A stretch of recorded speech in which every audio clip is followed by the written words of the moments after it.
Goth culture is alive and well in the 2010s. In fact, it has never gone away. It has thrived exactly where it belongs, underground, on the fringes of culture, peeking through every so often like a rat, sniffing the air for cheese in the kitchen. In the 1990s, there was a media explosion of perceived goth culture in the form of artists like 9 Inch Nails, gaining mainstream credibility, and Marilyn Manson, generating the headlines that he set out to do. Once the culture shock waned, two things happened. The first was the mainstream got bored and derisive of goth culture. The second, a market was created and filled by industries such as Hot Topic, which has since abandoned its gothic mass marketing as it became an unsustainable business model. By the turn of the century, goth culture in its sincerity went back into the dark clubs and bedrooms from which it was born. The media fascination with the culture turned into the goth friend stereotype, where an ensemble will feature the token goth, such as Abby, from the hit show NCIS. A popular device in mainstream media storytelling is to use the goth aesthetic to visually explain teenage angst and rebellion. If you want to show angst in an existing character, dress them in all black, paint them in eyeliner, and have them mope about for a season.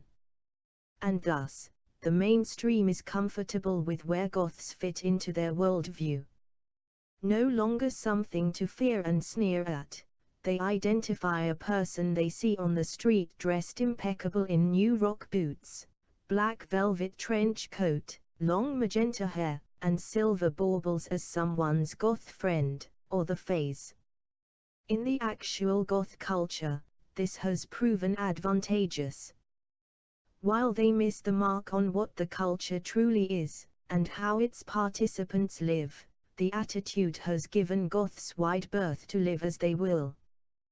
This has resulted in the continuation, built upon decades of art and fashion, of the gothic lifestyle. Bands are emerging inspired by the bands that came before, seeking to perpetuate the heartbeat of the culture.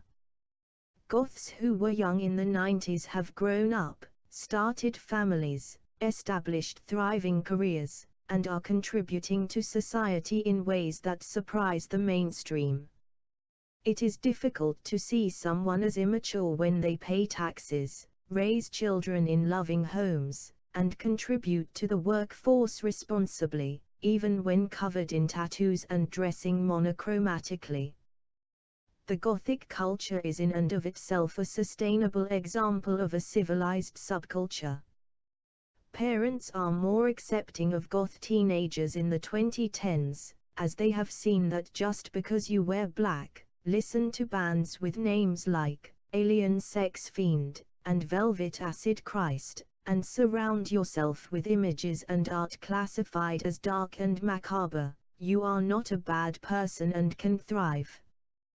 Goths in their 20s have weathered the media storm of goth culture as children, and introduced to the culture through outlets such as Marilyn Manson and Tim Burton movies, now seek to understand the deeper aspects of the culture and are introduced to new and exciting music and art that they would not have had a reference for otherwise.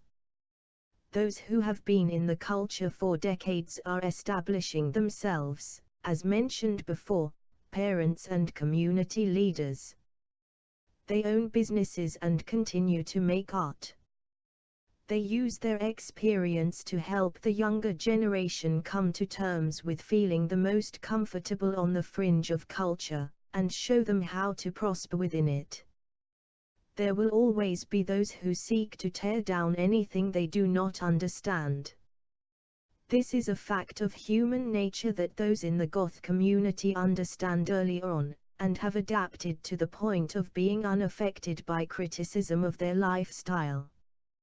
When you have heard the "it's not Halloween for a few months" joke 10,000 times, the inevitable next delivery will sound like the adults in Charlie Brown's world.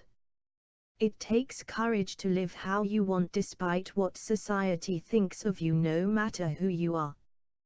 Contrary to the belief that the Gothic subculture is built on depression and sadness, those in the Gothic community find themselves to be confident and satisfied for that reason. There will always be Goths and Gothic culture. It has proven itself for over 3 decades to be a valid way to express yourself, a community with like minds, a fashion that is aesthetically pleasing to millions, a music genre consistently producing new artists, an art style that appeals to a significant portion of the population, and a lifestyle that can be successful in all stages of life. So if you find yourself in public, dressed proudly as if you stepped out of a Fields of the film video, being mocked passive-aggressively, take heart. You are exactly who you want to be. If you see in the media a representation of the culture you find false, be assured they are accepting your culture the only way they know how, through marketing and demographics. If you listen to what is popular in music and find yourself forcing back vomit, do not fret. Your music is only a few clicks away. If you feel alone in how you choose to live and express yourself to the world, do not submit. The number of people who identify with you are legion. The 2020s will be upon us soon enough. The goth community will be a part of it, shaping its beloved niche culture into the future, and it will continue to stand strong, and pass the test of time.